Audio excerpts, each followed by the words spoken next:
Nesse futuro, a água é considerada um bem de muito valor, e a humanidade briga pela sobrevivência, pois esse é o filme Os Mais Jovens, de 2015, e eu sou a F, o entregador de farinha. Então vamos recapitular. Vemos um vasto deserto e dois homens estão tentando abrir um bunker, mas um homem armado aparece e manda os dois saírem porque teriam problemas. Mas um deles tenta pegar uma arma e vira boneco, e o outro diz que só estava desesperado e precisava de água e finge que estava nervoso, e leva outro tiro porque estava fingindo, e muitas pessoas estavam vindo de outras regiões para conseguir encontrar água por ali. Eles são Ernest e Jerome, pai e filho, e eles moram naquela região, pois acreditam que um dia a água vai voltar, e a terra deles vai ser próspera outra vez. O problema é que quando abrem o bunker, percebe que o poço deles já estava seco, então eles seguem caminho até o poço da região. Chegando no local, eles são responsáveis por levar mantimentos aos trabalhadores, mas como eles possuíam água, então eles levavam bebidas e algumas revistas diferenciadas, e Ernest sempre tentava negociar um pouco de água para sua fazenda, mas eles não queriam gastar com aquela terra seca, e ele tentava todos os anos. Voltando para casa, eles usavam um burrinho para carregar os itens, mas ele acaba se machucando, e como não tinha o que fazer, eles decidem sacrificar. E se antes estava ruim, agora ficou pior. E Jerome fica triste, pois foi culpa dele. E para piorar, quando chegam em casa, a filha Mary está bolada com ele, pois ele prometeu que as coisas melhorariam, mas já tem anos que não chovia, e que eles estavam vivendo daquela forma. E é por isso que adolescente tem que acabar, ainda mais nessa fase que quer brincar de bonecagem. Ernest começa a fechar a casa, pois estava anoitecendo e a região é muito perigosa, mas ele não percebe que Mary estava se arrumando e durante a noite ela sai pelo deserto, mas eles não sabem com quem. E no dia seguinte, eles vão até um leilão da região para comprar uma máquina de transporte, pois precisavam continuar o trabalho de distribuição, e entram em um leilão e conseguem comprar, mas gastando quase todo o dinheiro, e o filho do dono queria participar,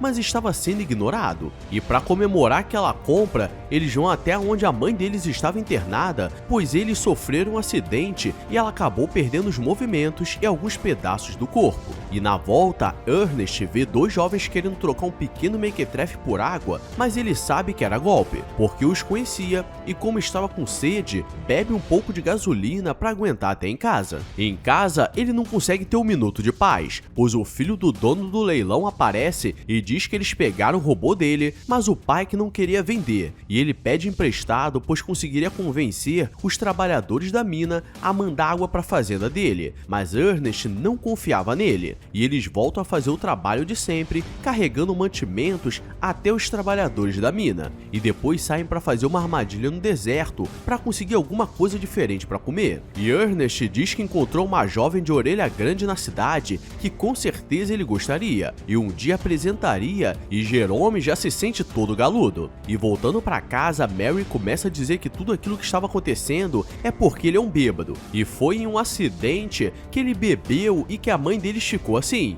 E ela diz que fugiria para ser feliz, e para ela não inventar a ideia, ele decide pregar a janela. E alguns vão dizer que isso é algo abusivo, mas eu digo que quando ela voltar carregando um boneco alheio, ela vai querer ajuda. Tem que matar uma porra dessa.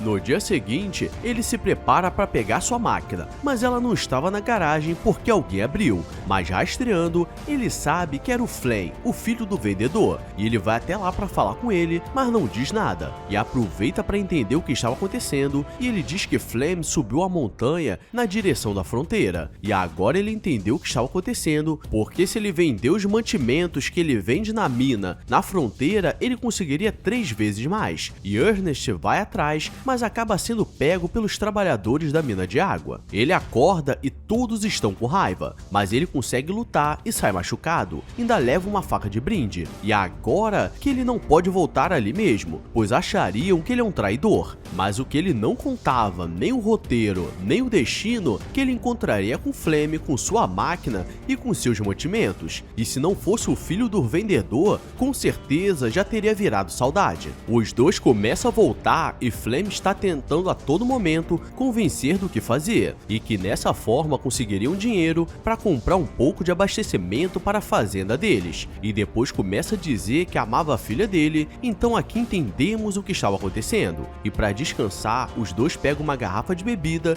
senão seria difícil chegar em casa. E Ernest tem problema com bebida, então ele começa a passar dos limites e começa a falar muitas coisas, e Flem aproveita para pegar uma pedra e acerta a cabeça dele, mas atrás havia alguns cascalhos e o melado começa a descer nervoso, e ele não sabe o que fazer, então ele vai se encontrar com Mary como se nada tivesse acontecido, e a leva para dar uma volta. Mas Jerome, o filho, sabe que tem algo de errado e vai até as minas de água, e aqui está a tragédia, pois ele foi encontrado falecido, sendo carregado pelo robô de entregas. Suspeito! Flem começa a pagar de bom moço e leva os dois para visitar a mãe, e diz que cuidaria muito bem dos dois, e para ganhar a confiança do Jerome, diz que estaria ali um bom tempo, pois ele seria tio. Então quer dizer que ele colocou o boneco na Mary e vai nascer um boneco dela. E Flem tinha tudo preparado e vai até o dono da mina e diz que encontrou uma faca com Ernest, e aquilo poderia incriminá-lo, porque ele poderia ter batido a cabeça e falecido depois, mas eles poderiam ignorar aquilo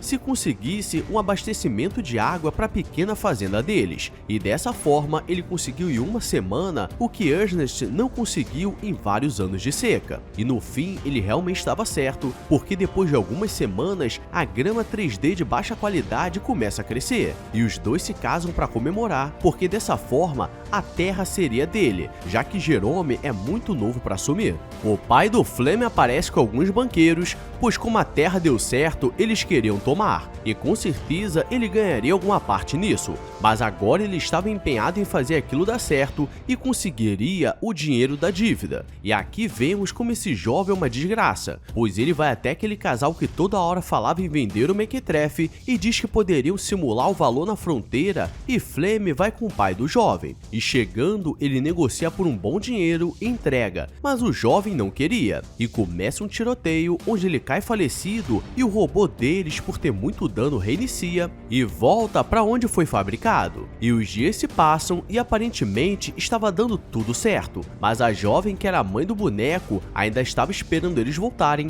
mas Flem diz que ele fugiu com dinheiro e com o boneco. E para Jerome, ele diz que o cara fugiu com a máquina deles, mas durante o dia ele recebe uma ligação da fábrica falando que a máquina dele chegou ali e poderiam ir buscar. Jerome percebe que ele estava fingindo e estava muito estranho, e pede uma carona para visitar a mãe deles, mas ele diz que ele poderia pegar o ônibus e ir igual a todos pela fronteira. O problema é que ele sempre ia com o pai, e quando chega na travessia, precisava ser maior de idade. Mas aí que tudo mudaria, pois ele conhece uma jovem da orelha grande que diz que o atravessaria por R$50 e um açaí. Eles chegam do outro lado e ele pergunta se ela conhecia um Ernest Holmes, e ela diz que não era um nome estranho, mas não sabia quem era. E agora ele sabe que ela é a jovem que ele falou. E aqui vem o momento da revelação, então se inscreve se for novo e deixa sua curtida da humildade. E quem comentar o nome da pessoa que quebrou o cano, eu vou dar coração. Então vamos continuar.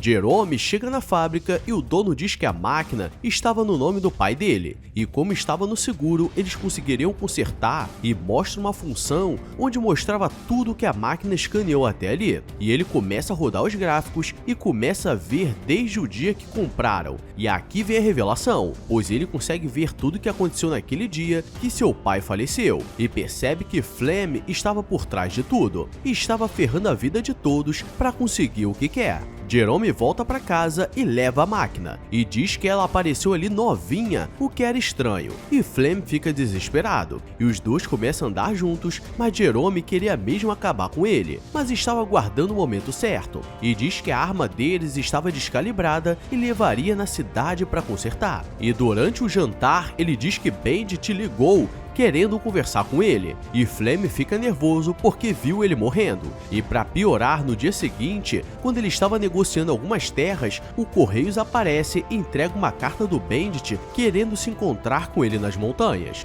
Já avisei que vai dar merda isso.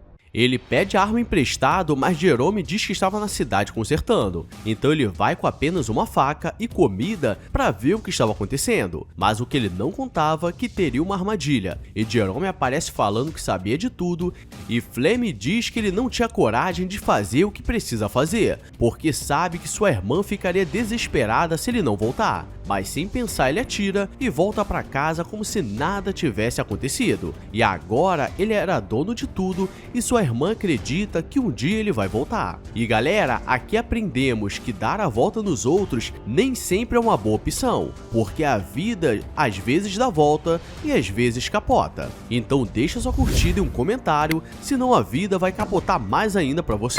Agora me segue lá no Insta, o @EFDFilmes, e na plataforma roxinha de lives, Escolha Fatal, porque estamos voltando com terror de leve.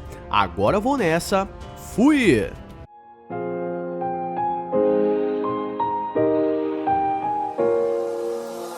I walk a lonely road, the only one that I